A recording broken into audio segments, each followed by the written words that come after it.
is one of the males is right here. I don't know where the rest of them are. So Mfumo is here with us. I'm sure the rest are somewhere in this general vicinity because his tracks were with the rest of the tracks. And this is the best we're going to be able to get for now. The sort of view is, well, the pathway towards where he is not easy. I'm going to try to get round towards his face just now, but you can see he's kind of looking over his shoulder. So I wonder if the rest aren't just spread out somewhere here and lying down. But at least we found one of the Birminghams. So if we don't find the rest of the Nkuhuma pride, at least one of them is here, which is good news. And he's looking full and well fed and healthy. Now hopefully he's not going to get into his habit of dropping darts, because in Fumo likes to pass wind. It's quite funny, Taylor and I were talking about this the other day. Every time we're with him, he seems to emanate a foul-smelling gas that comes out, and after feeding especially. So hopefully he's going to behave himself. Last night he didn't. Last night he was letting go of a few sort of bombs, and hopefully this morning things will be a little bit better. But he's looking magnificent. He's in really good condition. His body health is good. You can see there's no visible scars or scratches around his body or his back in his hip area. So he really is looking very good, and he's recovered fully from any of those facial injuries that he had. Some of you may remember last year he had that big hole in his face, and I know a lot of you were worried that he wasn't going to come right because there was maggots and all kinds of things that were feeding off that wound. But you'll see when he hopefully turns to face us that he's absolutely fine. Seb, I think let's try and just squeeze past and get to the front of him so that we can use the light in our advantage. Just careful there, Seb.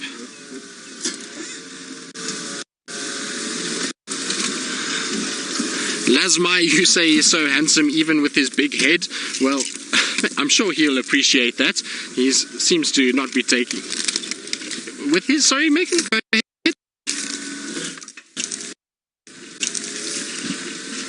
Oh, his bed head, not his big head. Ah, okay, yes. Well, I suppose he does have a bit of it. He's got a few new scars on his face, that's for sure. Those were not there last night when I saw him.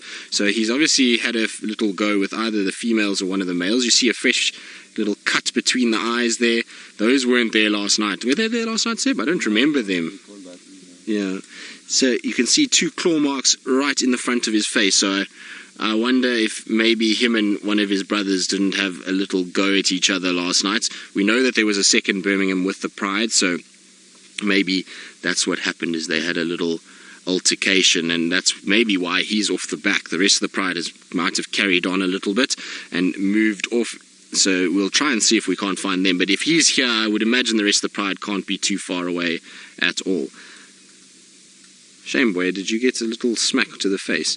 It's hard being a male lion. Everybody always thinks that male lions have it easy because they're big and powerful, but it's not at all. The females and even the males will fight with each other quite a bit, and they often scarred up, particularly the males. And poor Mfumo seems to have had it the worst out of all the brothers. He's got so many scars on his face now, but it adds to his character. He's almost got this sort of hardened look about him, and now that his mane's starting to grow a lot more than what we see on the other Birminghams, he's starting to get these kind of big fluffy mane, and those scars just adds to the whole appearance and makes him look a lot more sort of hardcore. Exquisite Bliss, you say his mane looks like it's on fire. Well, the light this morning is just beautiful. We couldn't ask for any better light than that. Look at that. Gold colour on him. And he's still got quite a ginger mane in comparison to his brothers. So Nena and Suku and Tinyo all have a lot darker manes, particularly around the chest area and then over the top of the head. You can see his has got no black on the top yet, but all the others will have patches of black on the sides and the top. So his is developing and getting bigger and darker by the day. There's a little bit of black, I suppose, on the mohawk, but it's not really much just yet, and is getting bigger and darker by the day. Shame, have you got a sore paw there as well now? There's a little bit of a bite mark on the paw as well.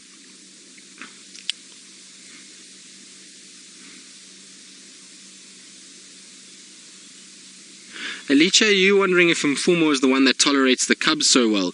Well, I know that Tinyo is often quite aggressive, but I've seen him around the cubs and actually feeding right next to a cub and not really being too aggressive to the cubs at all. Whereas Mfumo, I've actually seen him completely relaxed. Yes, in fact, last night, remember, Seb, we had one of the cubs coming up and rubbing its face on Mfumo, and he actually groomed the cub back. So he does have a high tolerance for them, it seems. Obviously, we haven't seen any new cubs with him recently, but with the older ones, he seems to be completely tolerant of them. He lets them come and sort of nuzzle up to him and see him. Oh, you've got a nice bite mark on your paw. You see the paw there, Seb? Oh no, he's just folded it over again, but he had it open, and there's definitely a mark there of some sort. So I don't know if he's maybe ripped out a claw or if there's a bite to his foot, and that's probably why he's grooming. There we go. You can see it. Yeah, that's a nice big wound that he's got there. So I wonder if it's not a bite, and there's another one on the top side. So let's see if he's going to get up and move. He seems to be very aware, and I can hear Franklin's alarm calling not too far from us, so I'm sure the rest of them are not too far, and I wonder if he's not going to go that way. I'd imagine he's going to have a slight limp now with that wound. That's going to be a little raw and a little sore, but it's nice and clean. There's no sort of infection there or anything, and I would imagine it would have happened last night, but he'll be okay. It's much harder than everyone would think. They are able to overcome these wounds quite a bit. Now, Patty, you're wondering if lions could die from infection? Yes, they could. If they don't get nutrients and water and they don't keep that wound clean, then infection can take place. But actually, with lions, they really are quite hard animals. They're animals that are able to deal with a lot, and I've seen lions with dislocated hips with massive cuts all over them, big bite marks through their paws that eventually come right. It just takes them a bit of time. They've got to kind of hobble their way around, and it's a bit like Shadow to some degree. We saw her with that injury up front, and where she couldn't even put weight on it, and she really battled and kind of limped around, and then yesterday we saw she's starting to put weight, and slowly but surely she seems to be coming right. So it's the same thing with him. That wound's going to take a bit of time to heal, and it actually looks like the claw has almost come out, although it's a bit behind there. So what is it? Is it just a hole that he's got there? I don't know, he might have lost the claw, but you can see the flies are landing on it already, which is going to drive him crazy.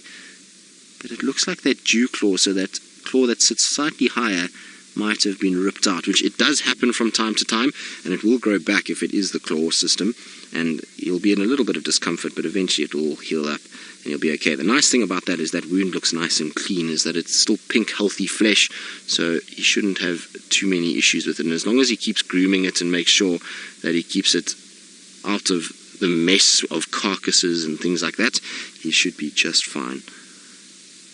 But it explains why he's maybe behind everybody else. He's just decided to rest up. The sun is coming out now. It's going to be a warm day. And so he's decided just to stay sitting here. And maybe the rest of the pride has moved off a little bit with the other Birmingham boy. And he'll catch up tonight with a series of contact calls. He's definitely aware of something because he keeps putting his head up towards that direction. So, Rebecca, you're wondering if Mfumo is the most docile of all the Birmingham boys. Rebecca, to be honest, they were all pretty docile. I haven't really had too many issues from any of them. In fact, I've never had any aggressive encounter with any of the Birmingham boys. Mfumo seems to be super chilled. I've seen him kind of with the Cubs and with the Pride, and he never seems to be too aggressive to even them. So it's difficult to say. Also, we've spent so little time with the Birmingham boys over the last year. It's hard to know what their demeanors are like from a day-to-day basis. We really don't get to follow them enough every day to see who's more aggressive than the other ones. But I mean, Tinyo tends to show a lot more sort of growling aggression around carcasses and those kind of things from what I've seen. But it would be interesting. I would love to spend more time with all four of them and get to know them a little bit better. Unfortunately, you know, they've got such a big territory now that they seem to roam around all over the place, and it makes it very difficult for us to actually get to know them that well, because they tend to just be fleeting glimpses, a day here, a day there, and then we don't see them for 3-4 weeks. So hopefully they'll spend a little bit more time here now with the new Cubs. Maybe that will keep Mfumo and Tinyo in this area. We know that they like to spend a lot of time with the Nkuhuma Pride, so I'm hoping that with the Cubs of the Nkuhuma Pride being here, that these guys decide to stick around as well. But lots of grooming going on. I'm sure the flies are driving him mad.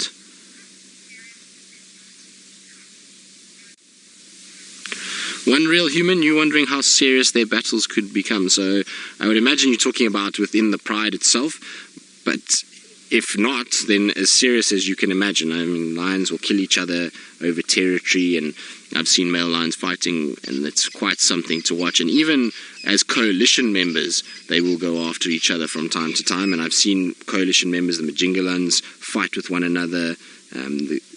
I've seen the Hilda's Rock males down in the south fight with each other, so they do it from time to time. Oh, there's another lion right there. There's a female that's just in front. That's why he's perked up so quickly. So there she goes. She's walking in front of us. Well, just to the left of us. So the rest of the pride is actually right here. I can now see a couple other tummies and various other things. So the Nkuhuma pride is here with Mfumo, which is good news. So we'll go and have a look at them. They're behind that thicket. That's why we didn't see them, is it's very difficult. You can see, look at how she camouflages behind there. But Mfumo definitely watched her, and she didn't go unnoticed to him. She's looking around, but I think this is where they're resting. Like I say, I can see one more by the looks of its tummy just in the distance there as well. So I think the rest must be here, or close by at least.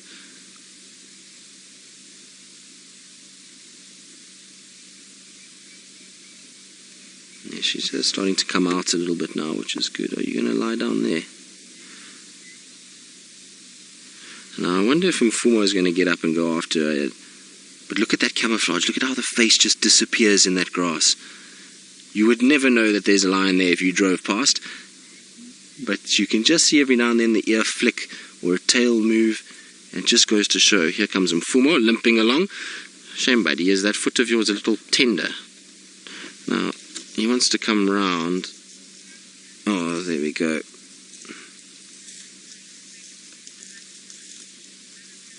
Anna-Marie, you're wondering if this claw injury could affect his hunting abilities. Anna-Marie, no, not really.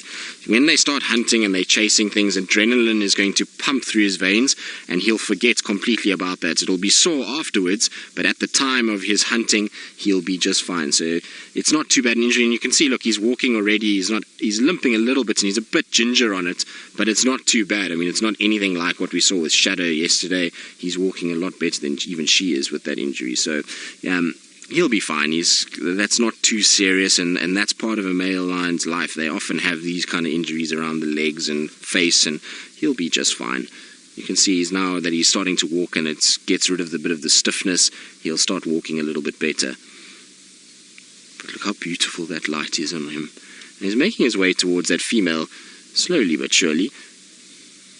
Or are you going to decide, is that where you want to lie down? Okay, let's go forward and just see if we can't find the rest of the pride here, and we'll see where they're all lying. And now, I'm just going to try and get around this area.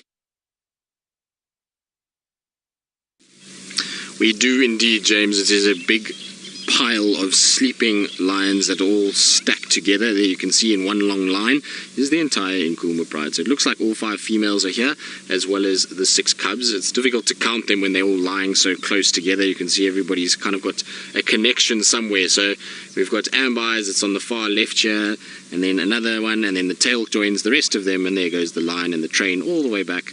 And it's just that one on the other side of the log that is not connected at this stage. Otherwise, every single one is touching another one at some point. It's quite funny, actually, to see.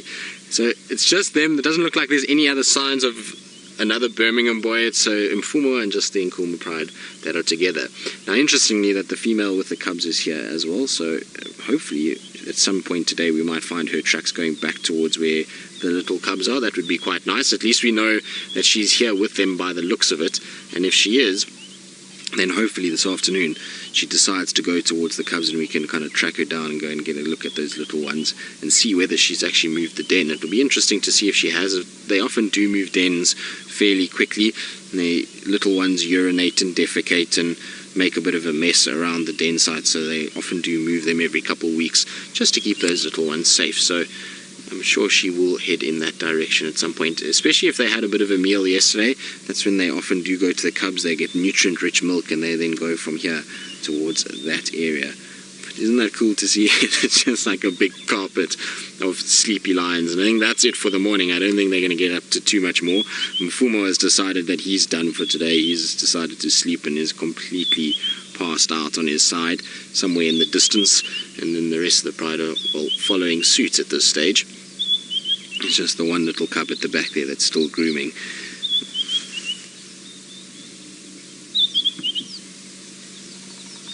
Oh, what's that? A little fly, maybe.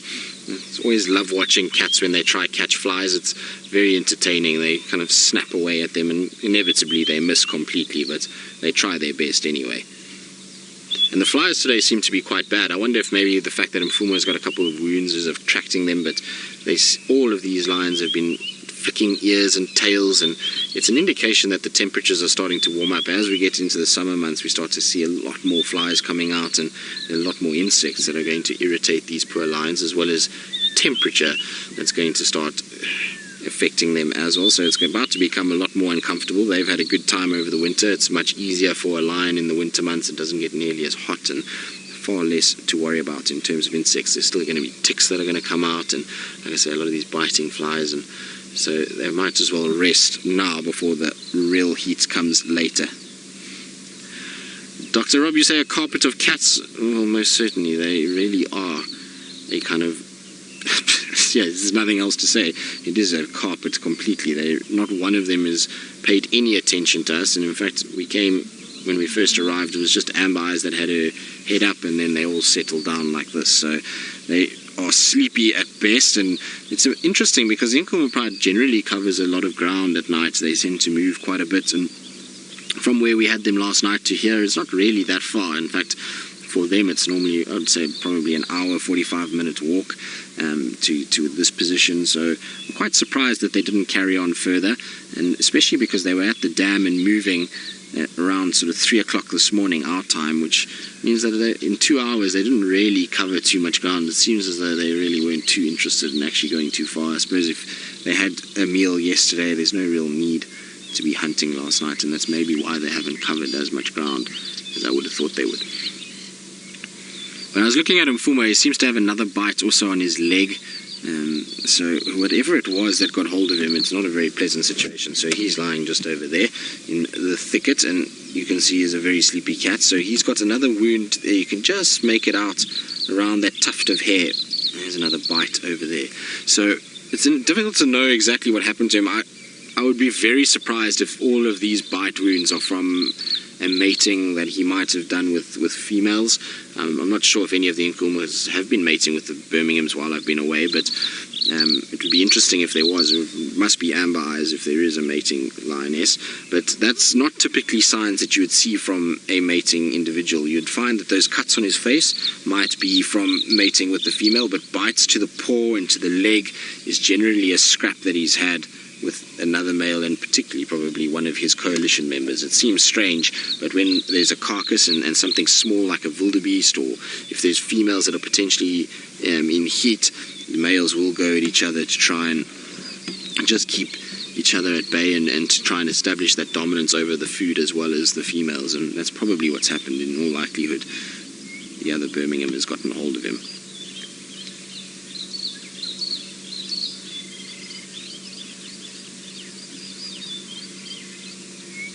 I didn't do it. You're wondering if all the lions have a tan stripe down their back like that female there. Well, they do actually. They all got this kind of thicker fur that crosses over there, and it causes this almost line to develop. It's more prominent in some of the cats, so some of them you won't see it as much, but pretty much all of the lions do have that darkening section on their back. It's more noticeable now when they're lying in this golden light. When the light becomes a little bit more harsh, you don't see it as much, but it's just a thicker area of fur that makes it appear as though there is a line there. It's not a change in the coloration of the fur, it's just an area where the fur is slightly longer and bushier that you get that stripe that develops. But these guys, I think, are done for the day. I don't think the Nkuhuma pride is going to move too much. You can see a bit of grooming going on. So that cub will groom itself before falling asleep. It's quite common to see this with lions. So they do groom when they're waking up and starting to move. But just before they fall asleep for the day, they'll do the exact same thing. And the reason for that is because as they've been moving around here, we were talking about ticks earlier and various other things, they pick up these parasites, and they also disturb a lot of their fur as they walk. So they go past bushes and trees and thorn trees, and that all pulls at the coat and it will loosen bits of fur, and so they just get themselves into good condition before they decide to start sleeping. And then when they wake up again, it's less of a grooming process. They can groom themselves again just in case anything's gotten onto them, but really this is kind of the end of the day for them. Although that one's getting up. Where are you going? Are you going to add another link to the chain? No, I'm going to go join the other one on the other side. I think it's starting to get warm now, so I wouldn't be surprised we see them getting up and moving a little bit to shady areas. It's very little shade where we are now. Mfumo's got a nice bit of shade, and where that cub is laid now is a bit of shade, but the rest of the pride is right out in the open. And once that sun gets up, it's going to be again like yesterday in the high 30s or high 90s Fahrenheit, and that means for a lion it's going to be a little uncomfortable. So I would imagine they'll go into the shadier, thicker sections. There's some guarri bushes not far, and guarri is always the best places for cats to go and sleep during the day. They provide perfect amount of shade. It's a nice bushy tree, particularly in the winter months, and it is a great place for them to get a bit of respite from the heat.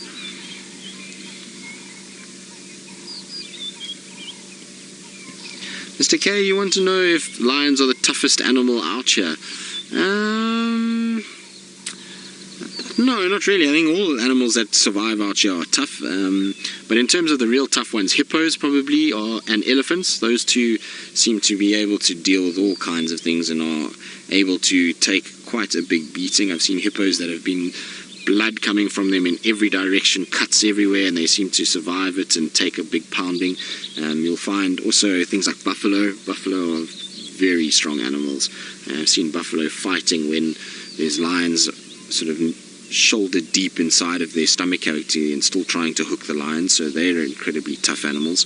Lions are tough, but probably not the toughest out here. Those bigger herbivorous animals like elephant, rhino, hippo, buffalo, those four are probably some of the toughest that we've got. And then if you go to the other side of things and you start looking away from the mammals and you go towards the insects, there's some insects out here that just seem not to give up with life. So we were talking about it yesterday. Sept, was I talking to you about it? Centipedes. We were talking about it yesterday, weren't we? Wasn't with me now. What? Maybe I was talking to Shan about it, but so Shan is Seb's wife, and we were talking about centipedes and how they are resilient to everything. They got this hard exoskeleton and they just never seem to want to go away, and if you try and kind of get rid of them, they just seem to cling on to life with as much as they can. So there's some tough animals even on the smaller end of the spectrum, but in terms of the big cats, I would say probably lions are one of the tougher ones. Especially the males, they go through quite a lot in their life. What have you noticed? You can see there's a bit of a wind that's kicked up now. So earlier there wasn't too much of a breeze, and now there's this breeze that has started, and it almost feels as though there's something on the wind, and you can see the females pop their head up when the wind blows and gusts, just to be able to pick up a scent and to see, okay, what's out here. Maybe they can smell something like wildebeest or zebra, or you never know, a buffalo, and they then pick that up on the wind and they'll start moving in that direction. And you'll find whichever way the wind comes from tonight is the direction that these lions are going to head. They often like to walk into the wind, so when you're thinking about looking for lions, it's always take into account the wind direction from the night before, and generally you'll find that these guys have headed in that direction. So they walk into the wind so that their scent is not being blown ahead of them towards any prey animals, and any prey animals that are in front of them, their scent is being blown straight towards them. So it's a clever way to do things. And you can see how they every now and then will just lift their nose slightly as the wind gusts towards them. The wind is coming, feels like from a sort of northeasterly direction at the moment. Oh. That is a position of serious rest. Now a little scratch of the tummy. Oh, I think they're getting a bit warm in the sun. It's maybe why they're moving around.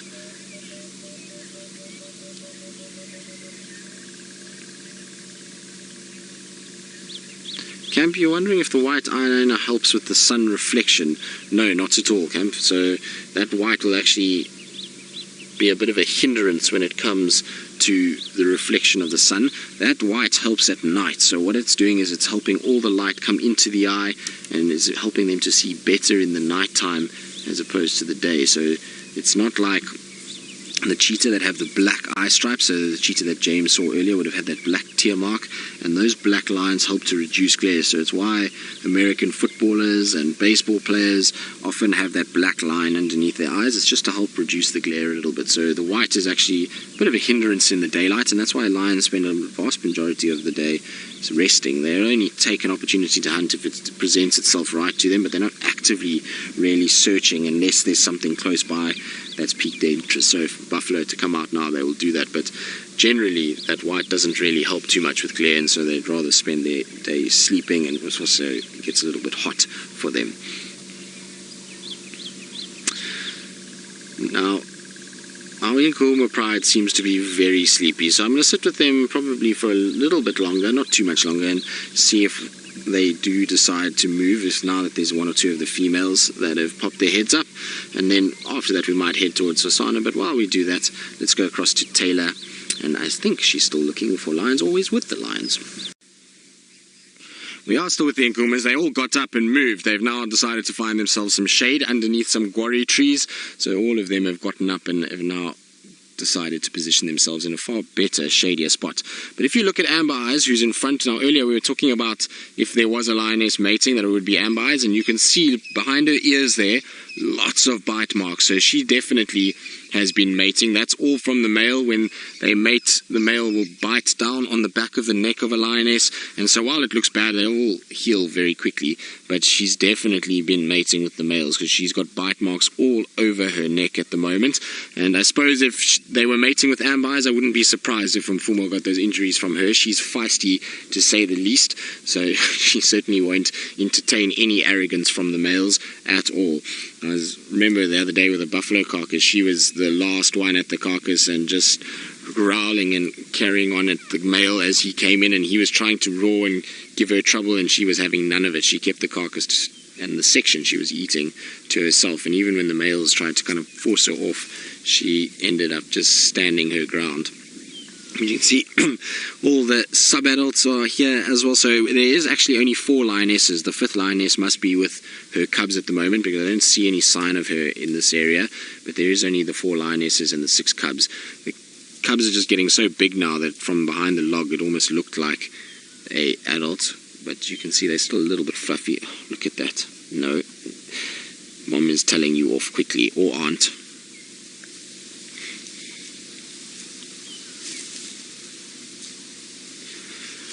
Dr. Rob, you're wondering if the lions sub-vocalize at low frequencies like the elephants do. Dr. Rob, no. So these guys don't have that same ability.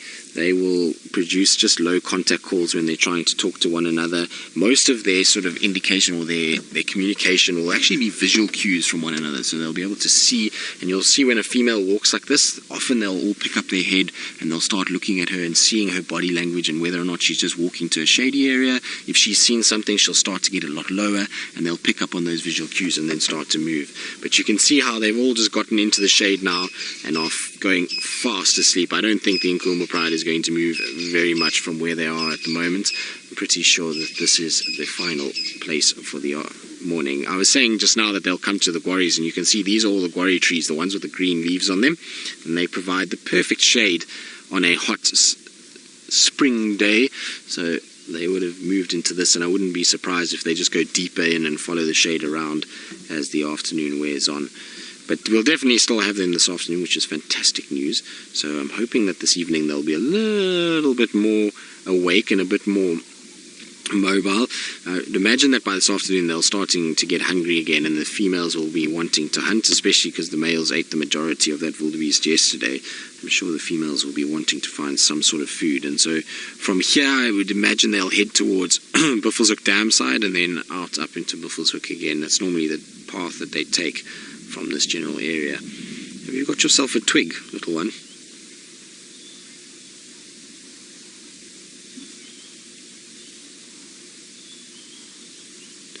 I didn't do it. You are wondering if the lions have problem with jigger flies. Well, we don't get jigger flies here in South Africa. We get what's called a biting fly, and I suppose they are referred to as jiggers in other parts of the world. So we call them biting flies, and yes, the lions have endless trouble with the biting flies. You'll find that when they're flicking their ears and they're kind of moving and they're biting in the air, that's because of those flies that are landing on them. And that biting fly is a horrible sensation. It kind of lands on you and the pressure just increases until it becomes painful. It's not a very pleasant thing to have around, and so the poor lions get hounded by them, and they go in their ears and on their noses and around the eyes, and it's very unpleasant to see and or to have them around. I know from experience, and often sitting around lions you get hassled by those flies. You'll see every now and then a tail flicking, and that's all because of that. So you see the ears flicking on Amber Eyes there, that's those flies that are landing in the ear. You also off to find yourself some more shade.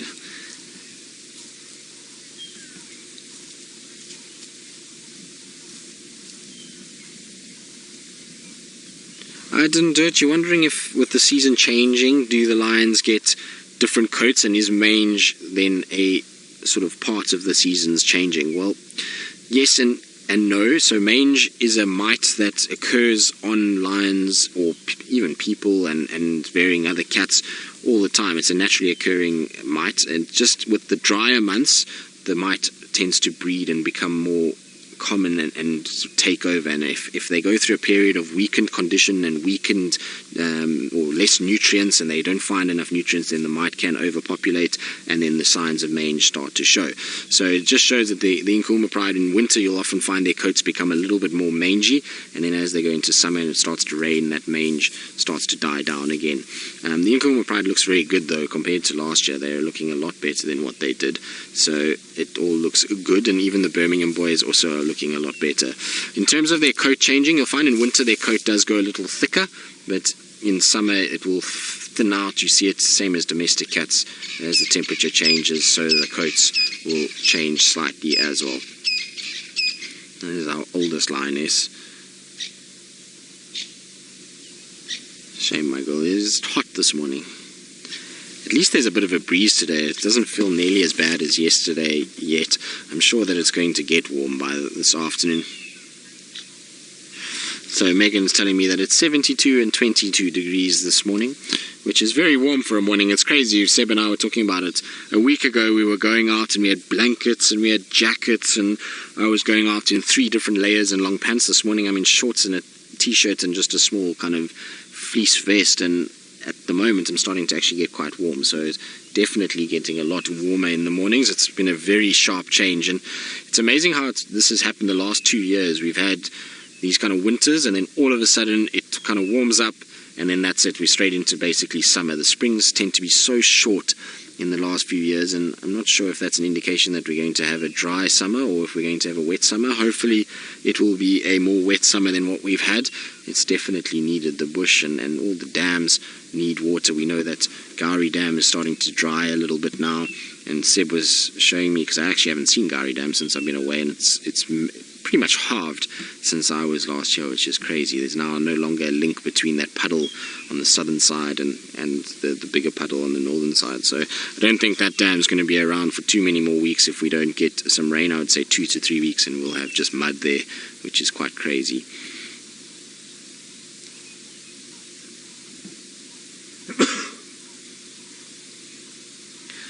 But it seems as though our little cubs are no longer cubs and sub-adults now. They're starting to look more and more adult-like as the days go by.